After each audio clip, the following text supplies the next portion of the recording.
Hi అందరికీ, welcome back to my channel. ఈరోజు మనం వైట్ అంటే ఏంటి, ఎందుకు యూస్ చేస్తారు, వైట్లో యాప్ ఎలా క్రియేట్ చేయాలి, వైట్ ఫ్లో డయాగ్రామ్, వైట్లో ఉన్న అన్ని ఫైల్స్ ఎలా వర్క్ అవుతాయో చూద్దాం. And last JSX and components అంటే ఏంటి. So let's get started. So ఒక ఫోల్డర్ క్రియేట్ చేసుకుందాం. First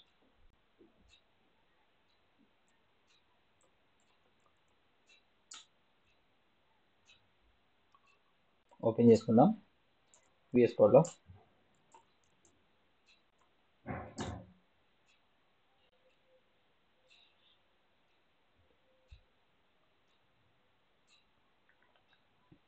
terminal, new terminal. ఇప్పుడు నిన్న మనం నోడ్ ఇన్స్టాల్ చేసాం కదా, ఫస్ట్ నోడ్ వర్షన్ చెక్ చేసుకుందాం.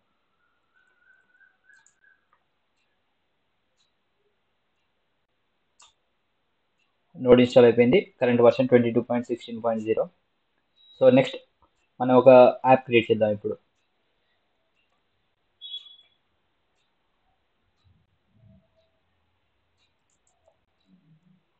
npm create white @latest.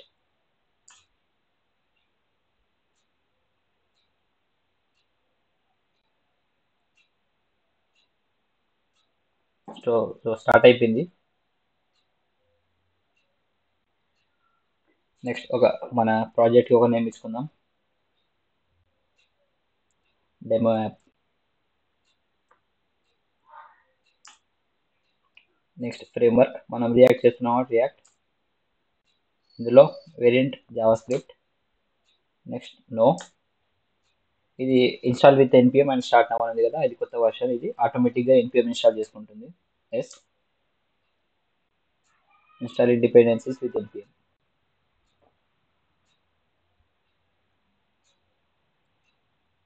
చూసుకున్నట్లయితే మనకు ఒక ప్రాజెక్ట్ క్రియేట్ అయిపోయింది.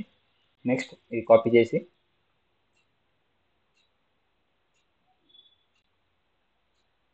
డైరెక్ట్ పేస్ట్ చేయండి ఇక్కడ.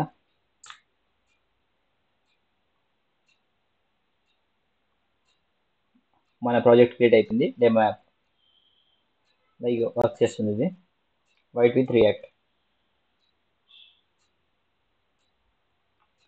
సో నెక్స్ట్ ఇక్కడ ఉంది కదా, మనం ఒక్కొక్క node modules, public, source, Git ignore, ESLint, index, package dot Jason, readme, white config.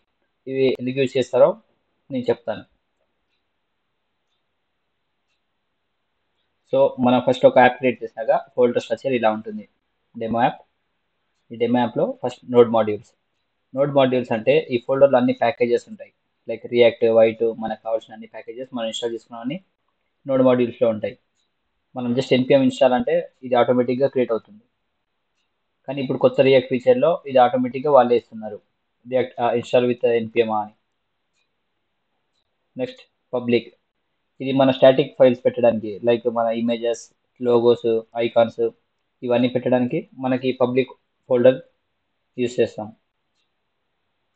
Next source, ఇది మన మెయిన్ ఫైల్. ఇది మన క్రియేట్ చేసిన ప్రతి ఒక్క కాంపోనెంట్స్ అన్ని ఈ సోర్స్ ఫైల్లో క్రియేట్ చేస్తాం.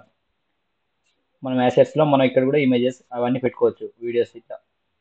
నెక్స్ట్ ఇవన్నీ మన సోర్స్లో ఉండే మెయిన్ ఒక్కొక్కటి.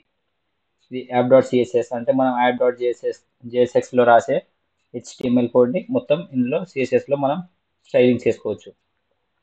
నెక్స్ట్ మెయిన్ డాట్ జేఎస్ఎక్స్, ఇది మెయిన్ పార్ట్ మన మొత్తం ప్రాజెక్ట్లో. ఇది రియాక్ట్ డోమ్తో యాప్ డాట్ జేఎస్ఎక్స్ని బ్రౌజర్లో రెండర్ చేస్తుంది. అంటే యాప్ డాట్ జేఎస్ఎక్స్లో మనం రాసే కోడ్ మొత్తం మెయిన్ డాట్ జేఎస్ఎక్స్కి రెండర్ చేస్తుంది ఇది.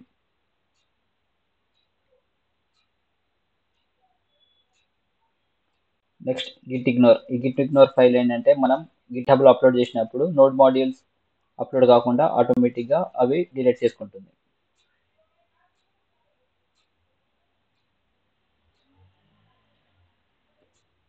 దాని తర్వాత ఇండెక్స్ డాట్ HTML, ఇది సింగిల్ HTML ఫైల్.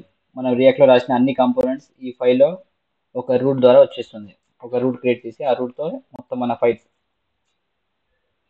చూపిస్తాను చూడండి. ఈ ఒక్క రూట్తో మొత్తం మన ఫైల్ మొత్తం ఇదే హ్యాండిల్ చేస్తుంది, ఇండెక్స్ డాట్ HTML. సో మనం చేంజ్ ఏం చేయాల్సిన అవసరం లేదు HTMLలో. మనం ప్రతి ఒక్క రాసే కోడ్ మొత్తం ఇక్కడ సోర్స్లో మనం కాంపోనెంట్స్ క్రియేట్ చేసుకోవాలి. కాంపోనెంట్స్ క్రియేట్ చేసి మనం లైక్ కాంపోనెంట్స్ అంటే ఒక్కొక్కటి మనం like nav bar, header, footer అవన్నీ. నెక్స్ట్ ప్యాకేజ్ డాట్ జేసన్, ఇవి ఇందులో మనం అన్ని డిపెండెన్సీస్ మన ప్రాజెక్ట్కి సంబంధించిన అన్ని ఇందులో ఉంటాయి.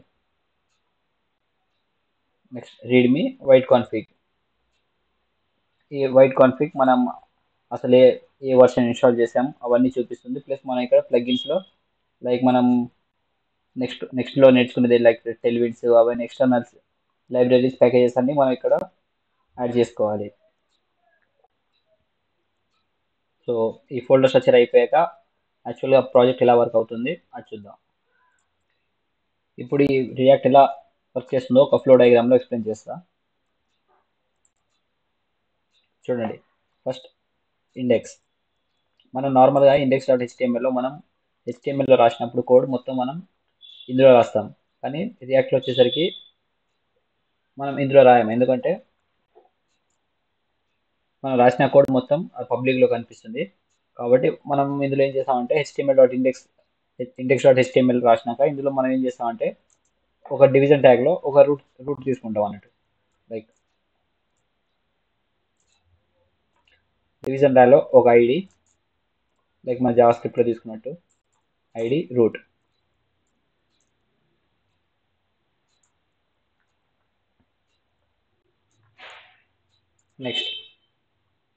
నెక్స్ట్ ఇది మెయిన్ డాట్ జేఎస్ఎక్స్.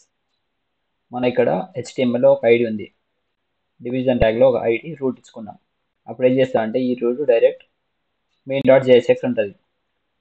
అది అక్కడ నుంచి డైరెక్ట్ మన జావా స్క్రిప్ట్ లాగా document dot get element by ID, ఎందుకంటే మెయిన్ డాట్ హెచ్టిఎంఎల్ డాట్ జేఎస్ఎక్స్లో ఇండెక్స్ డాట్ హెచ్టిఎంఎల్లో మనకు ఐడి రూట్ ఉంది కాబట్టి మనం రూట్ ఇక్కడ కాల్ చేసుకుంటున్నాం, లైక్ ఈ మెథడ్.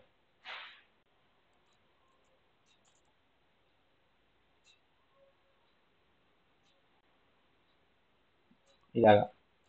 దాని తర్వాత నెక్స్ట్ యాప్ డాట్ జేఎస్ఎక్స్.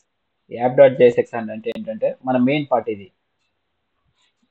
మనం డిజైన్ చేసిన యూఐ స్ట్రక్చర్ ఉంటుంది కదా, అది లైక్ మన హెడర్, ఫూటర్, నావ్బార్, కార్డ్స్ ఇవన్నీ మనం యాప్ డాట్ జేఎస్ఎక్స్లో లైక్ కాంపోనెంట్స్లో మనం అన్ని కోడ్ రాస్తాం. ఆ కోడ్ మొత్తం మనం ఇండెక్స్ యాప్ డాట్ జేఎస్ఎక్స్లో తీసుకుంటా మొత్తం రౌటింగ్ చేస్తాం అన్నట్టు.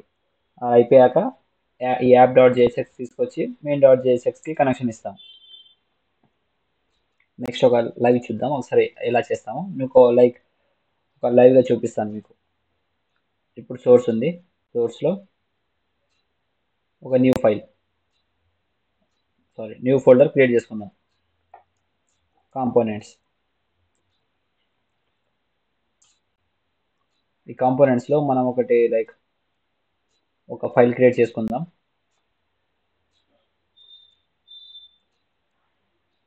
లైక్ జేఎస్ఎక్స్, మనం ఎప్పుడైనా ఫైల్ క్రియేట్ చేసినప్పుడు డాట్ జేఎస్ఎక్స్లో సేవ్ చేయాలి. జేఎస్ఎక్స్ అంటే జావా స్క్రిప్ట్ ఎక్స్ఎంఎల్. చూడండి, మనం ఒక ఫైల్ క్రియేట్ చేసుకున్నాం కదా, ఈ ఫైల్ని మనం యూజ్ చేసుకోవచ్చు. అంటే కాంపోనెంట్స్లో ఒకసారి ఒక ఫైల్ క్రియేట్ చేసేసి దాన్ని మల్టిపుల్ టైమ్స్ రీయూజ్ చేసుకోవచ్చు, దాన్ని ఎక్కడ కావాలంటే అక్కడ. లైక్ ఇప్పుడు మనం ఒక కోడ్ రాద్దాం ఇక్కడ, like RFC react functional component, enter చేయండి, వచ్చేస్తుంది. నెక్స్ట్ ఇది తీసేసి ఇక్కడ ఒక ఫ్రాగ్మెంట్స్ ఓపెన్ చేసుకోండి. ఫ్రాగ్మెంట్స్ అంటే మనం ఏమైనా కోడ్ రాసినప్పుడు ఇందులో ఫ్రాగ్మెంట్స్ లోపల రాయాలి, లేదంటే మనము మల్టిపుల్ డేవ్ ట్యాగ్స్ అట్లా రాయాలి. కాబట్టి ఫ్రాగ్మెంట్స్లో ఒకసారి ఫ్రాగ్మెంట్స్ ఓపెన్ చేసుకుంటే దీంట్లో మనం ఎన్నిసార్లు అయినా రాసుకోవచ్చు ఏ డివిజన్ ట్యాగ్ సెక్షన్లో. లైక్ ఇప్పుడు ఒక డివ్ ట్యాగ్,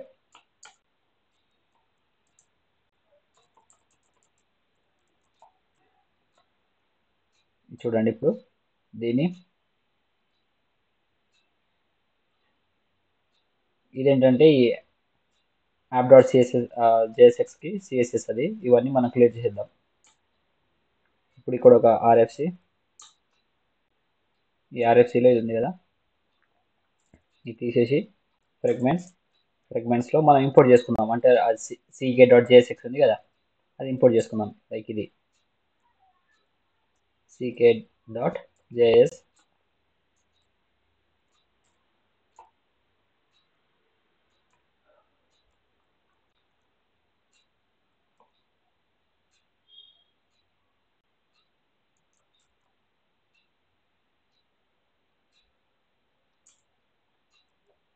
ఇక్కడ ఇంపోర్ట్ చేసుకోవాలి.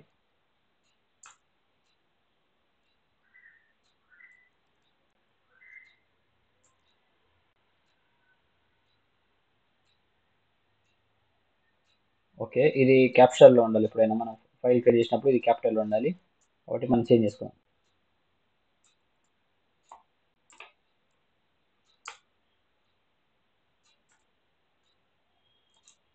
క్లోజ్ చేసుకోండి. ఇప్పుడు ఈ మనం రాసిన ఒక C.jsx ఒక కాంపోనెంట్, ఇది మనం రివ్యూ చేస్తున్నాం. ఇక్కడ మనం కోడ్ ఇందులో రాసాం, ఇది తీసుకువెళ్ళి యాప్.jsxలో రివ్యూ చేసుకున్నాం. ఇప్పుడు ఈ యాప్.jsx ఎక్కడ వెళ్తుందంటే main.jsxకి, ఇందులోకి. ఇందులో నుంచి ఈ రూట్ తీసుకువెళ్ళి index.htmlలో, ఇది ప్రాసెస్. సో మనం ఒకసారి మన అవుట్పుట్ చూసుకుందాం.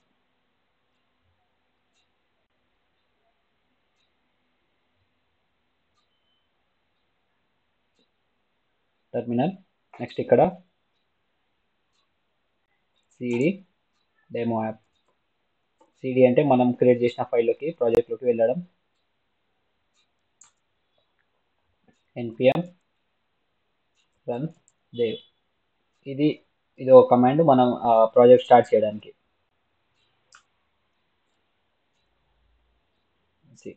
ఇప్పుడు ఈ లింక్ కాపీ చేయండి, వచ్చేసింది. చూడండి, వెల్కమ్ టు మై ఛానల్, ఇలాగా. చూసారు కదా, ఇది ఒక కంప్లీట్ ప్రాసెస్. లైక్ మనం ఇక్కడ ఇచ్చాం, మనం ఇక్కడ సీకేలో క్రియేట్ చేసుకుంది, దాన్ని మనం యాప్.jsxలో రివ్యూ చేసుకున్నాం, అంటే కాంపోనెంట్ని. ఇది ఒక కాంపోనెంట్, దీన్ని మనం యాప్.jsxలో రివ్యూ చేసుకున్నాం. యాప్.jsx ఏమో ఇండెక్స్ main.jsxలో రెండర్ చేస్తుంది. ఇక్కడ నుంచి ఈ రూట్ తీసుకువెళ్ళి index.html. సో మనం HTMLలో కోడ్ రాయకూడదు. మనం ఇక్కడ ఈ కాంపోనెంట్స్లో మనం మల్టిపుల్ కాంపోనెంట్స్ ఏమైనా క్రియేట్ చేసుకోవచ్చు, ఎన్నైనా క్రియేట్ చేసుకోవచ్చు. చేసుకొని మనం అన్ని యాప్.jsxలో ఇంపోర్ట్ చేసుకోవాలి. అండ్ మెయిన్గా మనం ఇంపోర్ట్ చేయాలంటే ఇది ఎక్స్పోర్ట్ ఉండాలి. ఇక్కడ ఈ ఎక్స్పోర్ట్ ఇక్కడ చేస్తుంది కాబట్టి మనం ఇందులో ఇంపోర్ట్ చేసుకుంటున్నాం. సో చూసారు కదా ఫ్రెండ్స్, అర్థమైంది అనుకుంటున్నా. Thank you. లైక్ చేయండి, సబ్స్క్రైబ్ చేయండి, ఫాలో చేయండి. నెక్స్ట్ వీడియోలో మనం మరికొన్ని ఎగ్జాంపుల్స్ చూద్దాం. లైక్ ఇంకా styles, inline CSS, external CSS, internal CSS with boot strap, ఇవన్నీ చూద్దాం. స్టైల్ మాడ్యూల్స్ అండ్ కొన్ని ఎగ్జాంపుల్స్ కూడా చేద్దాం ఇందులో. Thank you.